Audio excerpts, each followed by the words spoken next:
حابب اسال حضرتك يا دكتور احمد على الترند بتاع الحقن المجهري. حضرتك عارف دلوقتي بالنسبه للموروثات والبيئه بتاعتنا، الناس اول ما بتبدا يعني لسه كابلز متزوجين بقى لهم اكتر ما بكملوش شهر او حاجه، نتيجه بقى الاعراف والمجتمع بيبدا يسال طب احنا مفيش حاجه جايه في السكه، ايه الاخبار، طب الدنيا هتمشي ازاي، طب انتوا يا جماعه ما رحتوش للدكتور ليه؟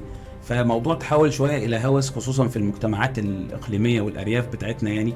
فهل ايه دور حضرتك في القصه دي ان احنا نقدر نطمن الناس، وامتى الحاله نبدا نقول لها انت فعلا كده في مشكله تاخر انجاب او تبداي تدوري على وسائل المساعده ولا لا؟ هو الحقيقة حضرتك يعني بدأت بلب المشكلة فعلا، اللي هو الهوس بتاع الإنجاب اللي عند المتزوجين حديثا. والهوس ده للأسف مش بيبقى نابع من الأزواج بس، بيبقى نابع من الأهل، الأب والأم والحما والحمات.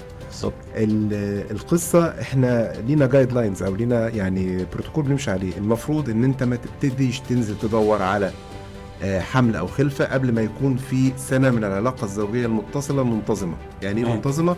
يعني الزوج ما يكونش بيسافر مثلا بالثمان شهور وبيرجع لها شهر او شهرين. مظبوط. ولازم يكون في علاقه منتظمه كل شهر، وكمان تكون دورة الست منتظمة. يا ريت يكون ده برضو تبقى بعامل مساعد في حدوث الحمل في أول سنة.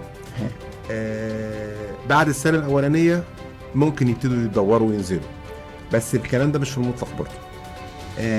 لأن لو واحدة ست متجوزة عندها 40 سنة عندها تأخر في سن الزواج، فهي اوريدي بتبقى داخلة فترة الزواج دي وعمرها الخصوبي بدأ ينتهي ومخزون البويضات بتاعتها بدأ يقل، فما ينفعش ان احنا نسيبها سنة بقى.